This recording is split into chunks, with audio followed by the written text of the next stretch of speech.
है ना। ठीक है, होमवर्क करिए यार। हेलो दोस्तों, कैसे हैं आप सब। स्वागत करते हैं आपको अपने यूट्यूब चैनल पर।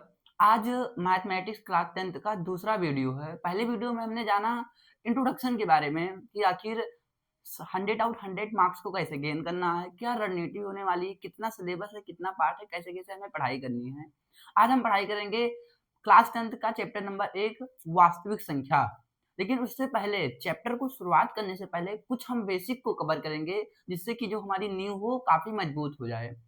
सबसे पहले हमें चैप्टर में तो पढ़ना है, हमारे चैप्टर का नाम ही यही है कि वास्तविक संख्या। लेकिन इसे समझने के लिए सबसे पहले हमें ये समझना है कि संख्या क्या है, संख्या के कितने प्रकार होते हैं और हम कैसे पहचानें कि कौन सी संख्या संख्या के किस प्रकार में किस कैटेगरी में आती है। हमने आपको बताया था कि वास्तविक संख्या को पढ़ने के लिए सबसे पहले हम उसकी बेसिक यानी संख्या पद्धति के बारे में पढ़ेंगे। तो चलिए स्टार्ट करते हैं। सबसे पहले हम समझते हैं कि संख्या किसे कहते हैं, नंबर क्या है नंबर। तो हम समझते हैं थोड़ा आगे कि वह गणितीय मान जिसका उपयोग हम वस्तु को गिनने, मापने और मात्रा बताने के लिए करते हैं, संख्या कहलाता है। क्या कहते हैं, देखिए संख्या सिंपल सा है, वह गणितीय मान जिसका उपयोग हम वस्तु को गिनने, मापने अथवा मात्रा बताने के लिए करते हैं, वह संख्या कहलाता है।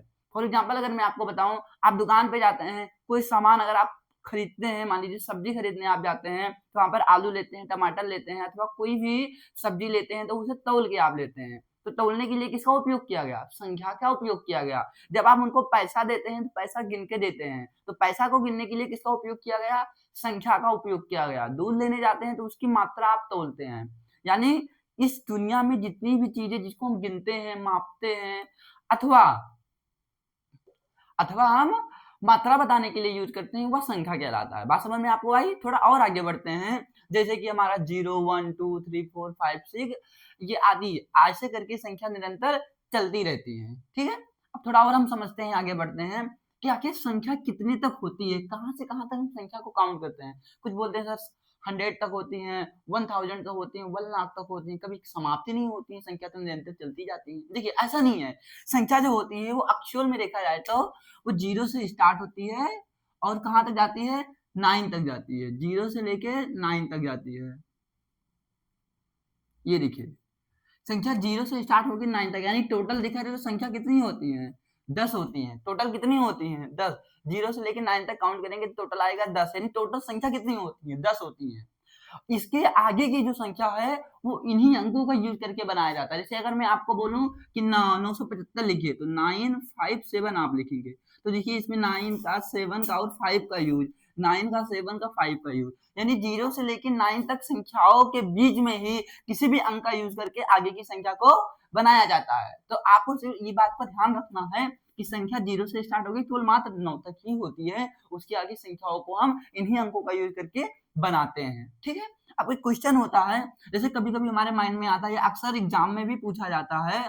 वो क्वेश्चन क्या है कि एक अंकों की सबसे बड़ी संख्या, दो अंकों की सबसे छोटी संख्या, सबसे बड़ी संख्या क्या है, सबसे छोटी संख्या किसे कहते हैं। तो आइए इस बात को भी समझ लेते हैं। अगर आप लोग को ये पूछे कि आप मुझे सबसे बड़ी संख्या बताइए अथवा सबसे छोटी संख्या बताइए, तो आपको उस समय तुरंत उत्तर नहीं देना है। क्यों, क्योंकि ये क्वेश्चन अधूरा है। क्या है, ये क्वेश्चन ही अधूरा है। यदि मैं आपसे पूछूं कि आप मुझे एक सबसे बड़ी संख्या बताइए, तो आपका क्वेश्चन मुझसे क्या होना चाहिए कि सर आप मुझे सबसे पहले ये बताइए कि आप सबसे बड़ी संख्या पूछ रहे हैं लेकिन कितने अंकों की, एक अंकों की, दो अंकों की, तीन अंकों की अथवा चार अंकों की।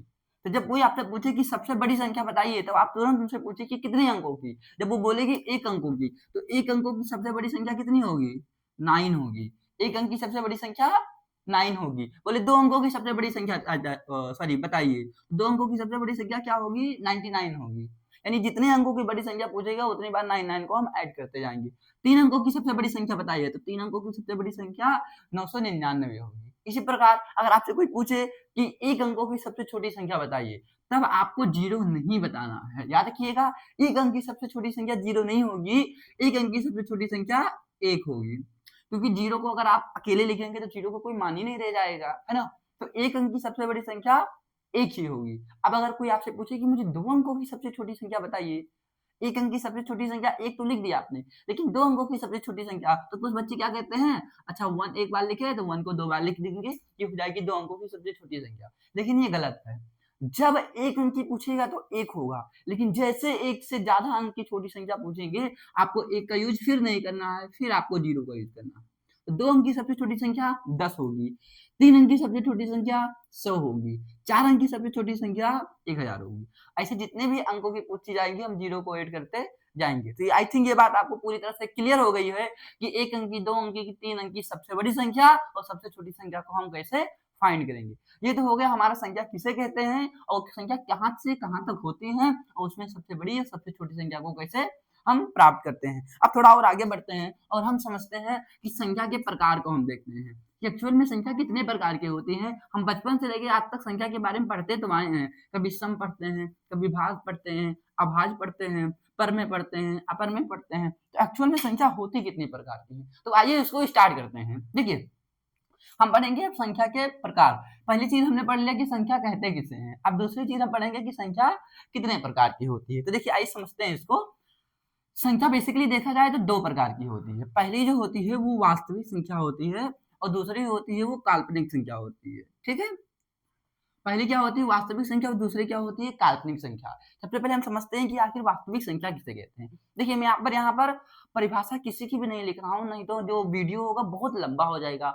मैं सभी की डिफिनेशन को बोलता जाऊंगा, आप लोग कॉपी में लिखते जाइएगा। ठीक है, तो संख्या बेसिकली 2 प्रकार की होती है, पहली वास्तविक दूसरी काल्पनिक। कौन, पहली वास्तविक और दूसरी काल्पनिक। अब हम समझते हैं कि वास्तविक संख्या किसे कहते हैं, क्या है वास्तविक संख्या और हमारी काल्पनिक संख्या किसे कहते हैं। तो देखिए समझिए ध्यान से, अगर आपसे कोई पूछता है कि वास्तविक संख्या, जिसको इंग्लिश में हम कहते हैं रियल नंबर, इंग्लिश में हम बोलते हैं इसे रियल नंबर,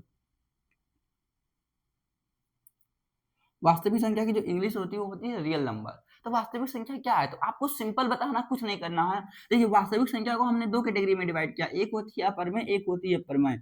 एक होती है परमेय संख्या और दूसरी होती है अपरमेय संख्या।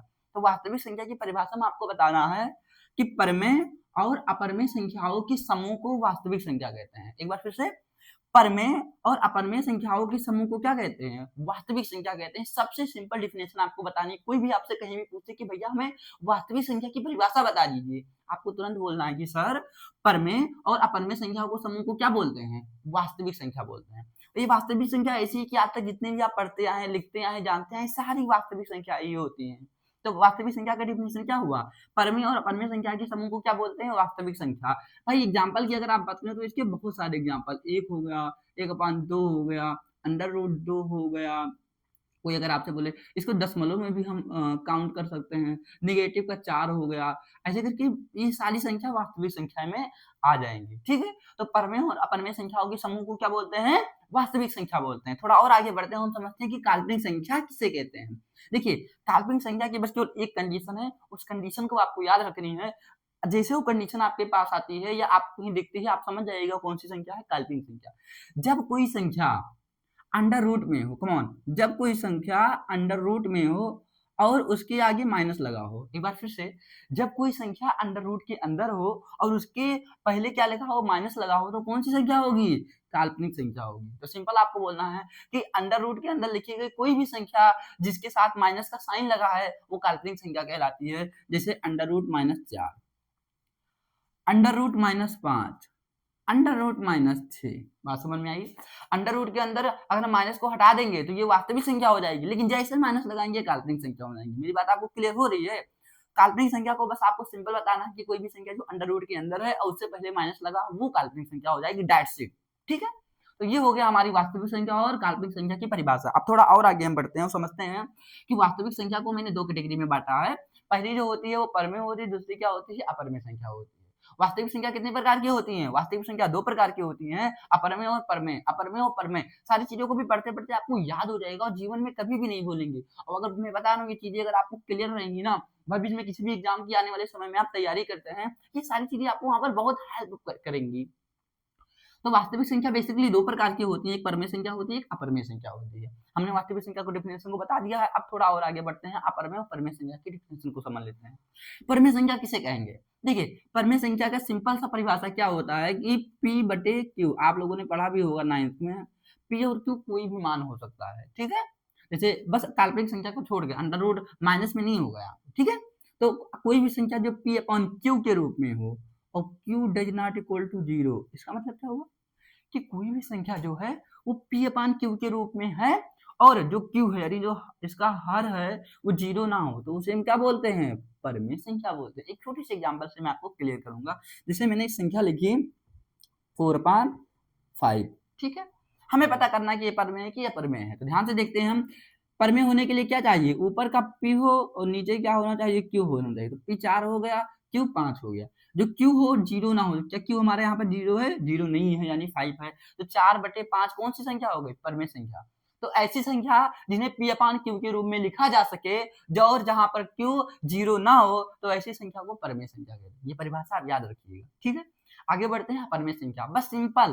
परमेय संख्या में क्या था कि p अपॉन q के रूप में लिखा जा सकता है, q does not equal to 0 हो, q क्या हो, डज नॉट इक्वल टू 0 हो। यहाँ पे सिंपल हमें समझना है कि ऐसी संख्या जिसे p अपॉन q के रूप में ना लिखा जाए, बस बात ही खत्म हो गया। ऐसी संख्या जिसे p अपान q के रूप में ना लिखा जा सके क्या कहलाती है, अपरमेय संख्या। इस कंडीशन की जरूरत ही नहीं पड़े, क्यों, क्योंकि जब ये कंडीशन फुलफिल होगी तभी तो आगे बढ़ेंगे इस कंडीशन के लिए। इसमें तो p अपान q के रूप में जब लिखा ही नहीं जाएगा तो q 0 है या ना 0 हमें कोई फर्क ही नहीं पड़ेगा, ठीक है। तो परमेय p अपान q के रूप में लिखा जा सकता है, अपरमेय p अपान q के रूप में नहीं लिखा जा सकता। एक एग्जाम्पल मैं आपको बताता हूँ। मैंने बोला अंडर रूट मैंने बोला 5। अब बताइए अपरमेय है कि परमेय है, तो अंडर रूट 5 है, 5 अपरमेय संख्या होगी, क्यों, क्योंकि यहाँ पर p तो है लेकिन क्यों नहीं है। बहुत कुछ बच्चे बोलेंगे सर इसकी अपॉन 1 लगा दो, नहीं, जो संख्या अंडर रूट में लिखी होती है बिना अंडर रूट के बाहर लाए उसके अपॉन में 1 का यूज नहीं किया जा सकता, इस बात को आप याद रख लीजिए। तो अंडर रूट 6 ये क्या हो गई, अपरमेय संख्या। लेकिन अगर वही मैं आपसे पूछूं अंडर रूट 4 तो ये फिर परमेय संख्या हो जाएगी। क्यों हो जाएगी, इसके पीछे रीजन ये है कि अंडर रूट 4 को बाहर लाएंगे तो 2 इंटू 2 से मल्टीप्लाई करके लिख सकते हैं, और तो जैसे जोड़ा बनता है एक बाहर आ जाए। अब ये तो बाहर आ गया, अंडर रूट गायब हो गया, तो इसके अपॉन में 1 लिख दिया जाएगा। तो इससे p अपॉन q के रूप में हो गया, क्यों यहाँ पर 0 नहीं है, ठीक है। मेरी बात आपको क्लियर हुई। तो आपको ऐसे याद रखना है कि p अपॉन q के रूप में लिखा जा सकता है वो परमेय संख्या है, जिसे p अपॉन q के रूप में नहीं लिखा जा सकता है वो सिंपल सा अपरमेय संख्या की श्रेणी में हम उसे रख देंगे। ये तो हुआ हमारे परमेय और परमेय संख्या का परिभाषा और कैसे पहचानेंगे। अब थोड़ा और आगे बढ़ते हैं। परमेय संख्या को भी दो कैटेगरी में डिवाइड किया जाता है। पहला होता है भिन्न संख्या, दूसरा होता है पूर्णांक संख्या। पहला होता है भिन्न और दूसरा होता है पूर्णांक। क्या है भिन्न और क्या है पूर्णांक, थोड़ा और समझते हैं। देखते हैं कि आखिर परमेय और भिन्न में क्या डिफरेंट होता है, इस चीज को भी हम थोड़ा क्लियर करेंगे। देखिए परमेय हमने पढ़ा p अपान q के रूप में लिखा, लेकिन q does not equal to 0 होना चाहिए।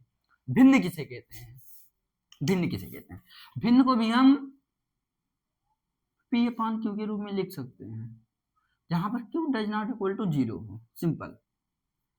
भिन्न ऐसी संख्या जिसे p अपान q के रूप में लिखा जा सके q does not equal to 0 हो, भिन्न कहलाती है। अब आपके मन में डाउट आएगा कि वही परिभाषा तो इसकी है, सेम परिभाषा तो इसकी है, तो फिर इनमें उनमें डिफरेंट क्या हो। मैं आपको डिफरेंट क्लियर कर दे रहा हूँ। यहाँ पर जो p अपान q है वो क्या है, एक पूर्णांक है।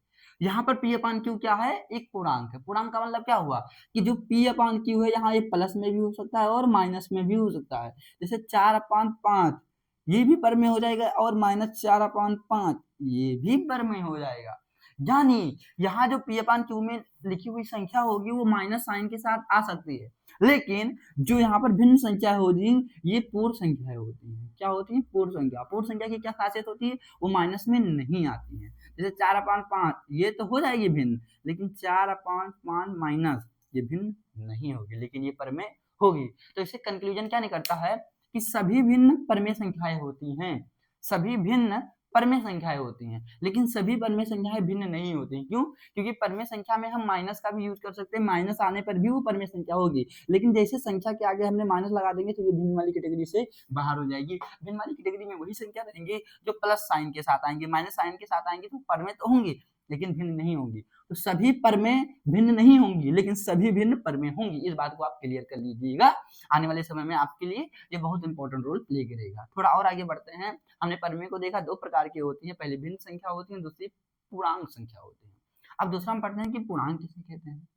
पूर्णांक किसे कहते हैं, तो आपको सिंपल परिभाषा याद रखनी है पूर्णांक के लिए कि सभी धनात्मक और ऋणात्मक जिसमें शून्य भी सम्मिलित हो, सभी धनात्मक और ऋणात्मक जिसमें शून्य भी सम्मिलित हो कि संख्याओं को पूर्णांक संख्या कहते हैं। यानी पूर्णांक संख्याओं में धनात्मक संख्या भी आ जाएगी, ऋणात्मक संख्या भी आ जाएगी और शून्य भी आ जाएगा। एक संख्या रेखा से मैं आपको क्लियर करता हूँ। मैंने यहाँ पर बनाया एक संख्या रेखा, यहाँ पर मैंने लिखा 0, 0 के इधर मैंने प्लस की 1 2 3 4 5 तक लिख दिया, ठीक है। इधर ही 1 -2 -3 -4 तक लिख दिया। तो ये जो संख्या रेखा पर आपको संख्या दिख रही है, ये पूर्णांक संख्या हो जाएंगी। पूर्णांक संख्याओं में 0 आता है, प्लस धनात्मक संख्याएं आ जाती हैं और ये सारी ऋणात्मक संख्याएं आ जाती हैं। लेकिन ध्यान रहे, इसमें 1/1 नहीं, 1.1 नहीं आएगा, 1.2 नहीं आएगा, क्योंकि ये फिर पूर्णांक नहीं हो पाएंगी, ये दशमलव में हो जाएंगी। तो सभी धनात्मक और ऋणात्मक संख्याएं जिसमें शून्य भी सम्मिलित हो, वो पूर्णांक संख्या कहलाते हैं। मेरी बात आपको पूर्णांक से क्लियर ही है कि पूरा पूरा होंगी। अब ये प्लस में भी हो सकती है, माइनस में भी हो सकती है, अथवा शून्य भी हो सकती है, ठीक है। थोड़ा और आगे बढ़ते हैं। अब पूर्णांक संख्या को हम दो कैटेगरी में डिवाइड करते हैं। पहला जो होता है वो पूर्ण संख्या होती है, दूसरा जो होती है वो ऋणात्मक संख्या होती है, ठीक है। और जो पूर्ण संख्या होती है वो भी दो कैटेगरी में डिवाइड होती है, एक धनात्मक संख्या और एक शून्य संख्या, ठीक है। कैसे, देखिए, ऋणात्मक संख्या ये जो सारी लिखी है ये ऋणात्मक संख्या हो जाएंगी। तो सभी संख्या जिनके आगे माइनस का साइन होगा वो क्या हो जाएंगी, ये ऋणात्मक पूर्णांक संख्या क्या हो जाएंगी। जो हमारी ऋणात्मक संख्या होती हैं उनके आगे किसका साइन लगाएंगे, माइनस का साइन लगा देंगे, ठीक है। तो इधर की जो भी संख्याएं लिखी है -1 -2 -3 -4 वो क्या हो जाएंगे, ऋणात्मक संख्या हो जाएंगी। पूर्ण संख्या किसे कहेंगे, पूर्ण संख्या देखिए जो भी सारी धनात्मक संख्या हैं और उसके साथ हम शून्य को भी ऐड कर देंगे तो ये क्या कहलाएंगे, पूर्ण संख्या कहलाएंगे। धनात्मक संख्याओं के समूह में शून्य को ऐड करने पर जो संख्या आती है वो क्या कहलाती है, पूर्ण संख्या कहलाती है। क्लियर। परिभाषा कैसे याद करेंगे कि ये तो सारी यहाँ से यहाँ तक धनात्मक संख्या हो जाएंगी और उसमें शून्य को भी हमें ऐड कर दिया तो हो जाएंगी पूर्ण संख्या। तो धनात्मक संख्याओं के समूह में शून्य संख्या को ऐड करने पर पूर्णांक संख्या बन जाती है। धनात्मक संख्याओं के समूह में जब हम शून्य संख्या को ऐड करते हैं तो पूर्ण संख्याएं बन जाती है। और याद रखिएगा ये धनात्मक संख्या को यानी जो 1 से लेके 5 या इससे बढ़ती जाएंगी इसे हम प्राकृतिक संख्या भी कहते हैं। तो पूर्ण संख्या की कभी कभी परिभाषा ऐसे बन जाती है कि प्राकृतिक संख्याओं के समूह में शून्य को ऐड करने पर जो संख्या बनती है इसे पूर्ण संख्या कहते हैं। प्राकृतिक संख्याएं के समूह में शून्य को ऐड करने पर जो संख्या बन के आती है उसे पूर्ण संख्या कहते हैं। तो मेरी बात आपको क्लियर हुई। तो चाहे प्राकृतिक संख्या धनात्मक संख्या दोनों एक ही होती है, ठीक है। आप चाहे धनात्मक बोलिए अथवा चाहे प्राकृतिक बोलिए। तो पूर्ण संख्या की अगर आपसे कोई परिभाषा पूछता है तो आप क्या बोलेंगे कि प्राकृतिक संख्याओं के समूह में शून्य को ऐड करने पर जो संख्या बनती है पूर्ण संख्या कहलाती है। क्लियर हुई मेरी बात। थोड़ा और आगे बढ़ते हैं। शून्य तो भाई अकेला 0 ही होगा, ठीक है। अब जो हमारी प्राकृतिक संख्या होती है या फिर जो धनात्मक संख्या होती है इनको भी हम 4 कैटेगरी में नीचे डिवाइड करके रखे हैं। पहला होता है सम, दूसरा होता है विषम, तीसरा होता है भाज्य, चौथा होता है अभाज्य। थोड़ी इसको भी और अच्छे से हम समझ लेते हैं कि आखिर ये क्या होती हैं। उसके बाद फिर हम समझेंगे कि आखिर कैसे पहचानेंगे कौन सी संख्या किस श्रेणी में आएंगी। एक ही संख्या एक से ज्यादा पार्ट में भी आ सकती है। तो सबसे पहले हम समझ लेते हैं थोड़ा सा, हम समझ लेते हैं कि जो प्राकृतिक संख्या है उसे हम 4 कैटेगरी में डिवाइड किए थे। पहला जो था वो सम था, ठीक है। सम, विषम, भाज्य, अभाज्य। Even number, odd number, composite number and prime number, ठीक है। सम संख्या क्या है समझते हैं। ऐसी संख्या जो 2 से डिवाइड हो जाए, 2 से क्या हो जाए, डिवाइड हो जाए। याद रखिएगा वो सभी संख्या जो 2 से डिवाइड हो जाती है सम संख्या कहलाती है। जैसे 0 2 4 6 8, ठीक। तो सम संख्या किसे कहते हैं, वो संख्या जो 2 से विभाजित हो जाती है सम संख्या कहलाती है। विषम संख्या जो संख्या 2 से विभाजित नहीं होती है वो विषम संख्या कहलाती है। जैसे 1 3 5 7 9 11। क्लियर। सम के लिए जो संख्या 2 से डिवाइड हो जाए सम संख्या, विषम के लिए जो संख्या 2 से ना डिवाइड हो। दैट्स इट, सिंपल परिभाषा आपको याद रखनी है। सम संख्या जो 2 से विभाजित हो जाए, विषम संख्या जो 2 से विभाजित ना हो। एग्जांपल मैंने आपके सामने लिख दिया है। अब आगे बढ़ते हैं भाज्य और अभाज्य की कैटेगरी में। इसको वो ध्यान से समझिएगा। ये ही जब आप चैप्टर नंबर वास्तविक संख्या का पर्सनल 1.1 पढ़ेंगे तो वहां इस संख्या का यूज आएगा। तो इसको हम थोड़ा और विस्तार से समझेंगे। सबसे पहले हम समझते हैं कि भाज्य क्या होती है। भाज्य संख्या किसे कहते हैं, तो ऐसी संख्या जिनके 2 गुणनखंड होते हैं। क्या, ऐसी संख्या जिनके 2 गुणनखंड होते हैं वो भाज्य संख्या कहलाती है। सॉरी, ऐसी संख्या जिनके 2 से ज्यादा गुणनखंड होते हैं वो भाज्य संख्या कहलाती हैं। और ऐसी संख्या जिनके 2 गुणनखंड होते हैं वो अभाज्य संख्या कहलाती हैं। यानी भाज्य संख्या के लिए जिसके 2 से ज्यादा, जिसके दो से ज्यादा गुणनखंड होते हैं, जिसके दो से ज्यादा गुणनखंड होते हैं वो क्या कहलाएंगे? भाज्य संख्या। जिनके दो गुणनखंड होते हैं वो क्या कहलाती हैं? अभाज्य संख्या। अब हम समझते हैं कि गुणनखंड क्या है। देखिए सिंपल सा समझिए, अगर मैंने आपके पास संख्या लिख दी 4, तो इनका हम सबसे पहले अभाज्य गुणनखंड के रूप में डिवाइड करते हैं। इसको हम क्या लिख सकते हैं? 2 भी लिख सकते हैं और इंटू 2 लिख सकते हैं। ठीक है, 2 गुणे 2 हम लिख सकते हैं कि नहीं लिख सकते हैं? अब बोलेंगे हाँ आराम से इनको लिखा जा सकता है, और गुणे 1 भी हम लिख सकते हैं, कोई दिक्कत नहीं होगी भाई, सेम चीज आएगी। तो देखिए इनके 2 से ज्यादा गुणनखंड होंगे, जब 2 से ज्यादा गुणनखंड होंगे तो क्या संख्या हो जाएगी? वो भाज्य संख्याएं हो जाएंगी। अभाज्य संख्या कौन सी संख्या होंगी? जिनके केवल 2 गुणनखंड होते हैं, जैसे मैंने बोला 5, तो 5 या तो 1 से डिवाइड होगा या तो 5 से डिवाइड होगा, इसके सिवा और कोई संख्या जो डिवाइड कर दे इसे नहीं। मैंने बोला 7, 7 को या तो आप 1 से डिवाइड करेंगे या तो 7 से ही डिवाइड करेंगे, और कोई संख्या से डिवाइड नहीं कर सकती, तो होगा अभाज्य संख्या। गुणनखंड का मतलब होगा कि उस संख्या को कौन कौन संख्या डिवाइड कर सकती है। मैंने आपके सामने लिखा 6, तो हम 6 को 2 से भी डिवाइड कर सकते हैं, 3 से भी डिवाइड कर सकते हैं और 1 से भी डिवाइड कर सकते हैं। तो 2 के 6 के 1 2 3 2 से ज्यादा गुणनखंड होंगे तो वो हो गई भाज्य संख्या। तो भाज्य संख्या किसे कहते हैं? जिसके 2 से ज्यादा गुणनखंड होते हैं। अभाज्य संख्या किसे कहते हैं? जिसके केवल 2 गुणनखंड होते हैं। मेरी बात आपको क्लियर हो रही है? तो इसको आप बहुत आसानी से याद करिएगा। कोई भी संख्या अगर आपको दी जाएगी, सबसे पहले उसका गुणनखंड आप करिएगा, देखिएगा 2 गुणनखंड आ रहा है कि 2 से ज्यादा आ रहा है। 2 आएगा तो अभाज्य होंगी, 2 से ज्यादा आ जाएगा तो वो भाज्य हो जाएंगे। क्लियर? अब एक क्वेश्चन और है, अक्सर हमारे माइंड के अंदर आता है, जो पूछा भी जाता है, बहुत इंपॉर्टेंट होता है। वो क्वेश्चन क्या मैं आपको क्लियर कर दे रहा हूँ, ध्यान से क्वेश्चन को समझिएगा, बहुत इंटरेस्टिंग क्वेश्चन ये होने वाला है। इसके बाद हम समझेंगे कि कैसे पहचानें कि कौन सी संख्या किस कैटेगरी में आएगी। देखिए क्वेश्चन क्या है? क्वेश्चन ये है कि संख्या 1 क्या ये भाज्य है या अभाज्य है? मैं आपको बता दूं कि संख्या 1 ना तो भाज्य ना ही अभाज्य है। सबसे छोटी भाज्य संख्या 4 होती है और सबसे छोटी अभाज्य संख्या 2 होती है। यानी अभाज्य संख्या 2 से स्टार्ट होती है और भाज्य संख्या 4 से स्टार्ट होती है। क्यों? क्योंकि 4 को देखिए 2 गुणे 2 गुणे 1 के रूप में लिखा जा सकता है, तो इसलिए भाज्य हुई। 2 को देखिए भाज्य संख्या की स्थिति में क्यों नहीं रखा गया? क्योंकि 2 को या तो 1 काटेगी या तो 2 काटेगी, इसकी सिवा कोई संख्या ही नहीं जो 2 को डिवाइड करे, तो केवल इसके 2 गुणनखंड हुए, इस कारण ये अभाज्य हो जाती है। लेकिन क्या संख्या एक भाज्य की अभाज्य? तो ये कोई भी नहीं है। क्यों? क्योंकि भाज्य होने के लिए कम से कम इसके 2 से ज्यादा गुणनखंड होने चाहिए। तो आप देखिए 1 को केवल 1 ही डिवाइड करेगा और कोई संख्या ही नहीं जो इसे डिवाइड कर सके। 1 को केवल 1 ही डिवाइड करेगा और कोई संख्या ही नहीं जो इसे डिवाइड कर सके। क्लियर? तो इसलिए भाज्य की श्रेणी में नहीं आई।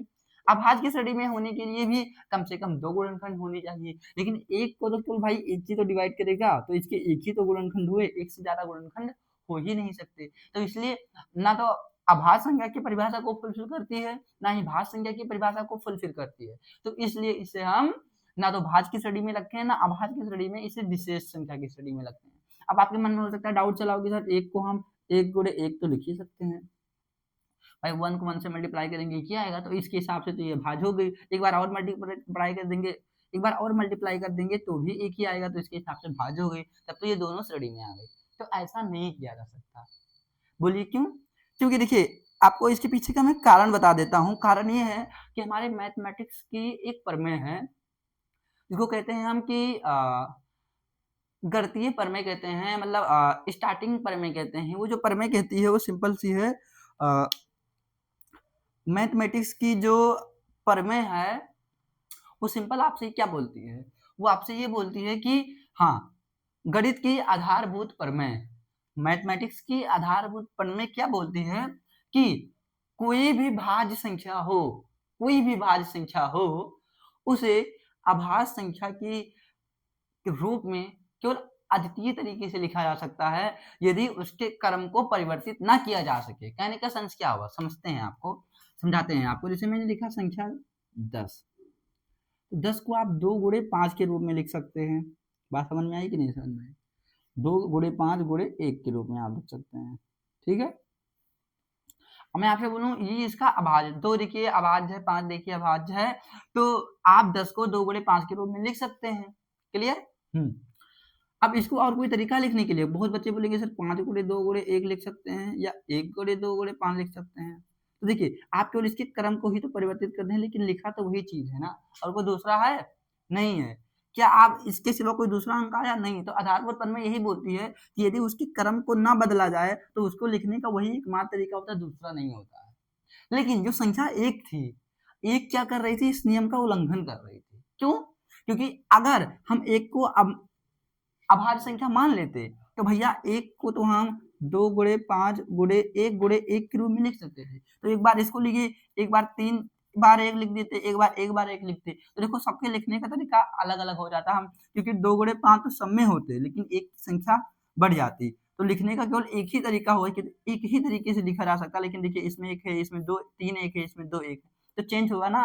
तो जो आधारभूत प्रमेय कहती है कि इसे लिखने का केवल अद्वितीय तरीका होता है कि उस संख्या के अंक को परिवर्तित कर सकते हैं, वो नियम टूट जाता है। तो उस नियम को बचाने के लिए इसको ना तो भाज्य कहा गया, ना ही अभाज्य कहा गया। जैसे आप रसायन विज्ञान में पढ़ते हैं ना, अपवाद, वो ऐसा तत्व होता है जो किसी नियम को का उल्लंघन कर रहा होता है, तो उसके कारण उसको अपवाद श्रेणी में रख दिया जाता है, ताकि जो गणित सॉरी केमिस्ट्री का जो फार्मूले हैं, जो नियम है, निरंतर चलते रहें। तो वैसे ही किसी नियम को बचाने के लिए यदि कोई संख्या होती है या कोई अंक 1 होता है विशेषकर, जो उसका उल्लंघन कर रहा होता है, तो उसे विशेष की श्रेणी में रख देते हैं। तो इसलिए ना तो ये भाज्य की श्रेणी में आती, ना ही अभाज्य की श्रेणी में आती है, इसे विशेष संख्या रखते हैं। ठीक है? तो ये तो हो गया हमारा संख्या क्या है, संख्या के प्रकार पढ़ लिए। अब हम समझते हैं कि पहचानेंगे कैसे हम, पहचानेंगे कैसे कि कौन सी संख्या किस कैटेगरी में आएगी। इस बात को हम थोड़ा क्लियर कर, क्योंकि मेन चीज यही होता है, आपको सारी की परिभाषा पता चल गई, सबके प्रकार पता चल गए, सबके एग्जाम्पल पता चल गए, लेकिन कोई आपको ये सब नहीं पूछेगा, आपसे सिंपल एक संख्या देगा और पूछेगा बताइए किस प्रकार में आएगा, ये किस कैटेगरी में आएगा। अगर उस समय आप नहीं बता पा रहे हैं तो फिर आपकी सारी चीज पढ़ने का कोई लॉजिक, कोई का मतलब ही नहीं रह जाएगा। तो अब हम समझ लेते हैं कि कौन सी संख्या किस कैटेगरी में आएगी। मैं आपके सामने कुछ एग्जांपल रखता हूँ और फिर एक एक करके हम क्लियर करेंगे कि संख्या को किस कैटेगरी में रखेंगे। सबसे पहले मैं आपके सामने रखूंगा 2, 10, 1/2, -3/2, √10, √9, -√5। इतना संख्या मैं आपके सामने रखता हूँ। अगर आप इतने को पहचान लेंगे तो फिर और आगे एग्जाम्पल आप स्वयं करिएगा। मैं एक एक करके आपको क्लियर कर दे रहा हूँ। सबसे पहले हम समझ लेते हैं कि 2, हमें इनको पहचानना है ये कौन सी संख्या के प्रकार में आएंगे। हमने सारा प्रकार पढ़ लिया, अच्छे से देख लिया है, अब हम पहचानते हैं। जैसे मैंने बोला 2, अब आप बताइए 2 को कौन सी संख्या बोलेंगे, सम, विषम, भाज्य, अभाज्य। सबसे पहले शुरुआत करते हैं, हमने पढ़ा था संख्या वास्तविक होती हैं और काल्पनिक होती है, तो वहीं से शुरुआत करेंगे। देखेंगे सबसे पहले ये वास्तविक है कि काल्पनिक है, तो बोलेंगे सर काल्पनिक होने के लिए अंडर रूट में माइनस होना चाहिए, अंडर रूट में माइनस है नहीं, अर्थात ये वास्तविक संख्या हो गई। क्या हो गई? वास्तविक संख्या हो गई। देखिएगा एक संख्या एक से अधिक प्रकार में आ सकती है, वास्तविक संख्या हो गई। क्लियर? काल्पनिक होने के लिए अंडर रूट में माइनस होना चाहिए, वो है ही नहीं, इसका मतलब ये वास्तविक संख्या हो गई। क्लियर? अब थोड़ा और आगे बढ़ते हैं, फिर समझते हैं कि वास्तविक संख्या को हमने पढ़ा था कि परमेय और अपरमेय संख्या के समूह को वास्तविक संख्या कहते हैं। तो अगर ये वास्तविक संख्या है तो या तो परमेय होगी या फिर अपरमेय होगी। तो अब देखते हैं कि अपरमेय होने के लिए क्या चाहिए, P/Q के रूप में ना लिखा जा सके, लेकिन क्या इसे नहीं लिखा, 2 के बाद में 1 तो आ ही सकता है, आराम से आ सकता है। तो 2/A P/Q के रूप में हो गई, और Q जो यहाँ पर 1 है, ये 0 थोड़ी ना है। तो ये वास्तविक संख्या के जो 2 प्रकार थे, अपरमेय और परमेय, तो उनमें से किस कैटेगरी में आ गई? ये परमेय वाली कैटेगरी में आ गई। देखिए अगर ये अपरमेय वाली कैटेगरी में आती तो यहीं रुक जाती, इसके आगे कोई प्रकार नहीं होता। अब ये परमेय वाली, जिससे हमने डिवाइड करके पढ़ा है प्रकार को, वैसे हम समझते जाएंगे। सबसे पहले देखेंगे कि संख्या वास्तविक की काल्पनिक, तो समझ में आया वास्तविक है। अगर ये वास्तविक तो वास्तविक 2 प्रकार की थी, एक अपरमेय थी, एक अपरमेय थी, एक परमेय थी। तो ये तो अपरमेय है नहीं, इसका मतलब परमेय वाली श्रेणी में आ गई। अब परमेय भी 2 प्रकार की हमने पढ़ाई करके रखी, क्या? एक तो भिन्न के बारे में हमने पढ़ा, दूसरा पूर्णांक के बारे में पढ़ा। एक चीज याद रखिएगा कि एक संख्या भिन्न भी हो सकती है, पूर्णांक भी। समझते हैं ये भिन्न है कि पूर्णांक है। अब देखिए भिन्न होने के लिए क्या चाहिए, P/Q के रूप में हो, Q does not equal to 0 हो, और Q धनात्मक होनी चाहिए, यानी पूर्ण संख्या होनी चाहिए, ऋणात्मक नहीं होनी चाहिए। तो क्या इसके आगे नेगेटिव लगा है? नहीं लगा। तो ये क्या हो जाएगा? ये आपका हो जाएगा भिन्न भी हो जाएगा, क्योंकि अपॉन में 1 लिख सकते हैं, तो भिन्न भी होगा। भिन्न भी हो गया, यानी भिन्न वाली श्रेणी में भी आ गया। अब थोड़ा और आगे बढ़ते हैं, उसके बाद हमने भी पढ़ा था पूर्णांक में। तो पूर्णांक में प्लस भी आता है, माइनस भी आता है, शून्य भी आता है। हमने तो 1 तो लगाया है, संख्या तो हमने 2 लिखी थी। दो जो है वो वास्तविक भी हो गई, दो परमेय भी हो गई, दो भिन्न भी हो गई। अब समझते हैं दो पूर्णांक है कि नहीं, तो भैया धन भी आएगा, ऋण भी आएगा, जीरो भी आएगा, तो दो तो प्लस वाली है, तो ये पूर्णांक भी हो जाएगी। यानी देखिएगा भिन्न भी हो गई और पूर्णांक भी हो गई। और आगे बढ़ते हैं, संख्या दो। दो, अब जो पूर्णांक हमने पढ़ा तो दो कैटेगरी में पढ़ा, ऋणात्मक पूर्णांक हमने पढ़ा और पूर्ण संख्या हमने पढ़ा। तो देखिए ऋणात्मक होने के लिए आगे माइनस होना चाहिए, लेकिन माइनस नहीं है, तो इसका मतलब ये ऋणात्मक संख्या नहीं हुई। अब हमने हमने पढ़ा पूर्ण संख्या। पूर्ण संख्या हमने क्या पढ़ा कि जो एक से एक संख्या यानी जो प्राकृतिक संख्या है 1 2 3 4 5 6 7 8 9 10, उसके आगे हम जीरो को ऐड कर देते हैं तो वो क्या हो जाती है, पूर्ण संख्या हो जाती है। तो देखिए ये दो है, तो दो पूर्ण वाली संख्या की कैटेगरी में आएगी कि नहीं आएगी, बिल्कुल ये संख्या पूर्ण वाली कैटेगरी में आएगी, तो ये पूर्ण संख्या भी हो जाएगी। अब अगर ये पूर्ण हुई तो पूर्ण को हमने दो कैटेगरी में डिवाइड किया था, एक धनात्मक या प्राकृतिक है, दूसरा शून्य, तो ये शून्य तो नहीं आएगी।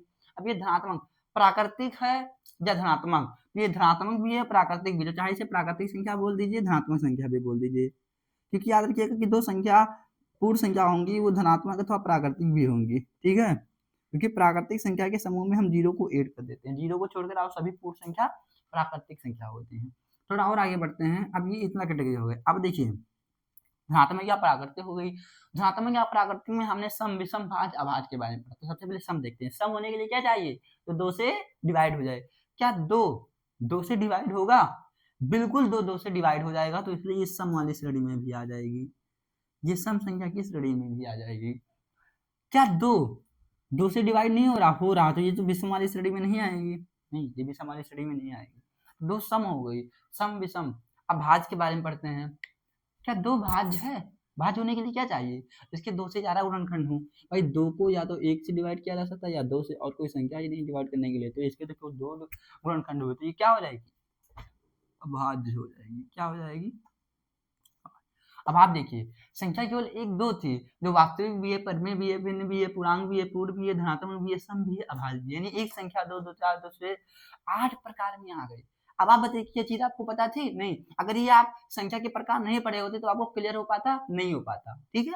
अब एक संख्या और हम देखते हैं, इसी प्रकार अब हम देखते हैं कि संख्या 10, क्या संख्या 10 ये कितने प्रकार में डिवाइड होंगी। तो सबसे पहले देखेंगे संख्या के प्रकार को हमने पढ़ा, हमने देखा कि पहला होता वास्तविक, दूसरा होता काल्पनिक। काल्पनिक होने के लिए अंडर रूट माइनस चाहिए, नहीं इसका मतलब ये वास्तविक संख्या हो गई, ये क्या हो गई, वास्तविक हो गई। आगे हम बढ़ते हैं, वास्तविक संख्या हो गई तो उसमें से अपरमेय होती है, परमेय होती है। अपरमेय होने के लिए पी अपॉन क्यू के रूप में ना लिखा हो, लेकिन इसके अपॉन में 1 लगाया जा सकता है, यानी पी अपॉन क्यू के रूप में लिखा जा सकता है, क्यों यहाँ जीरो नहीं होगा, तो ये परमेय संख्या हो जाएगी, ये क्या हो जाएगी, परमेय हो जाएगी, ठीक है।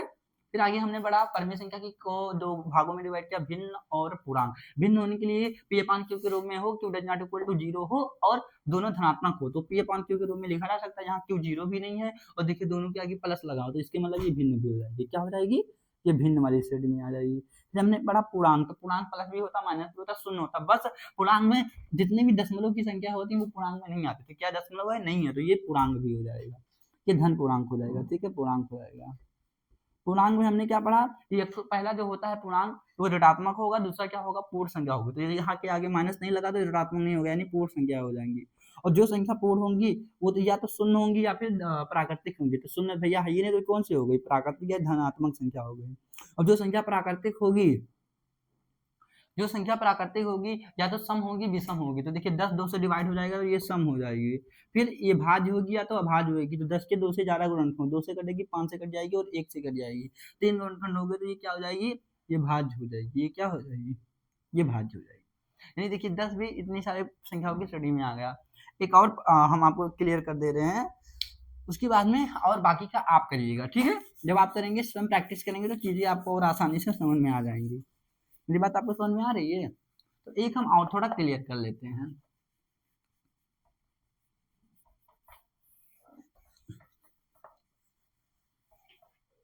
चलिए एक और क्लियर कर लेते हैं हम, कौन से इसमें ले लिया जाए, हम अब की बार अंडर रूट कर लेते हैं, हम लेंगे अंडर रूट 10।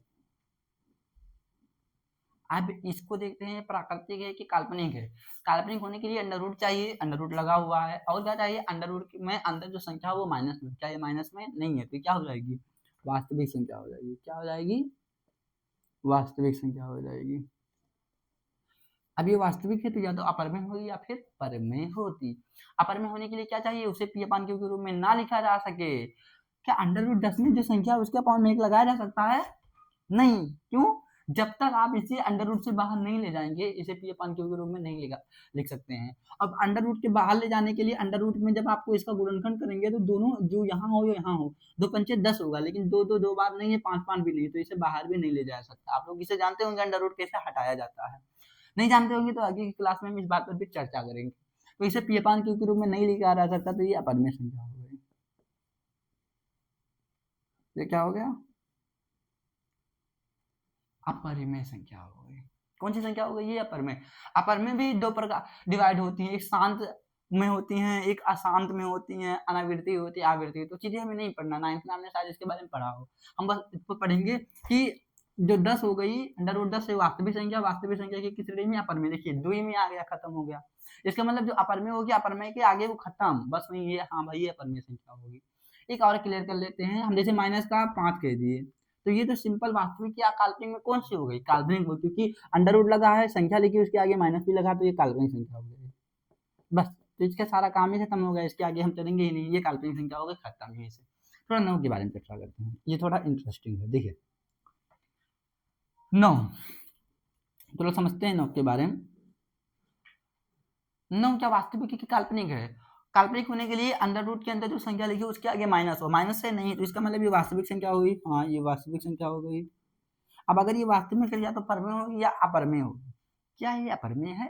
पी अपान क्यू के रूप में लिखा जा सकता है भैया, अंडर रूट के अंदर है, पी अपान क्यू के रूप में नहीं लिखा है, तो कुछ तो बोलेंगे सर ये तो अपरमेय हो गई। नहीं नहीं नहीं, सबसे पहले हम कोशिश करेंगे क्या अंडर रूट हट जा रहा है। अगर अंडर रूट नहीं हटेगा तब तो अपरमेय होगी, क्या पता हट जाए। आप जानते होंगे कि अंडर रूट 9 अगर लिखा है तो 9 के अंदर इसको हम अगर अभाज्य गुणनखंड में डिवाइड करेंगे, या इसको हम 3 गुणे 3 लिख सकते हैं कि नहीं लिख सकते? बहुत आराम से लिख सकते हैं। 3 का क्या हो जाएगा? 9 हो जाएगा। अब देखिए जोड़ा बन गया, जैसे 2 बढ़ेगा तो अंडर रूट से बाहर एक संख्या को लिखा जा सकता है। ये बात आप लोगों को पता है कि नहीं? तो अंडर रूट 3 को हम क्या लिख सकते हैं? 3 लिख सकते हैं, और 3 क्या हो गई हमारी? परमेय हो गई। क्या हो गई? परमेय हो गई। परमेय में क्या हो गई? 3/1 लिखा जा सकता है, तो भिन्न भी हो गई भैया। ये धनात्मक पूर्णांक भी हो गई। पूर्णांक में देखिए नेगेटिव तो है नहीं, तो पूर्णांक भाई 2 ही हमने पढ़ा, फिर धनात्मक होगा तो ऋणात्मक होगा तो शून्य होगा, तो ये क्या हो गई? धनात्मक हो जाएगी, धनात्मक। और जो धनात्मक संख्या होती है उन्हें प्राकृतिक संख्या भी बोल देते हैं, तो ये प्राकृतिक हो गई। अब अगर ये प्राकृतिक है तो या सम या विषम होगी, तो 2 से डिवाइड नहीं होगा, तो ये क्या हो जाएगी? विषम हो जाएगी। भाज्य अभाज्य में देखेंगे, अगर 2 से ज्यादा फैक्टर नहीं होंगे तो अभाज्य भाई 3 को क्या तो 3 काटेगा या फिर 1 काटेगा, या तो 1 काटेगा या 3 काटेगा, तो इसके 2 ही अभाज्य गुणनखंड हो, इसलिए ये अभाज्य संख्या हो जाएगी। इस प्रकार तो हमने सारी चीजों को क्लियर कर लिया, अच्छे से समझ लिया है। आप देखिए क्या है, सारी चीजें आपको पहले से पता थी कि कोई एक संख्या उसे कितनी कैटेगरी में लिखा जा सकता है? नहीं थी तो इसको ध्यान से देखिएगा, ज्यादा से ज्यादा शेयर करिएगा, लाइक और सब्सक्राइब करिएगा। बाकी आगे हम सेशन में स्टार्ट करेंगे पर्सनली 1.1, क्योंकि आपने सारी बेसिक चीज को अच्छे से कवर कर लिया है, पढ़ लिया है, सारी चीजें आपको क्लियर हो चुकी होंगी। आगे हम पढ़ेंगे 1.1। अब देखिएगा कितनी आसानी से आप क्वेश्चन को सॉल्व कर ले रहे हैं। बाकी मिलते हैं नेक्स्ट क्लास में। Thank you so much.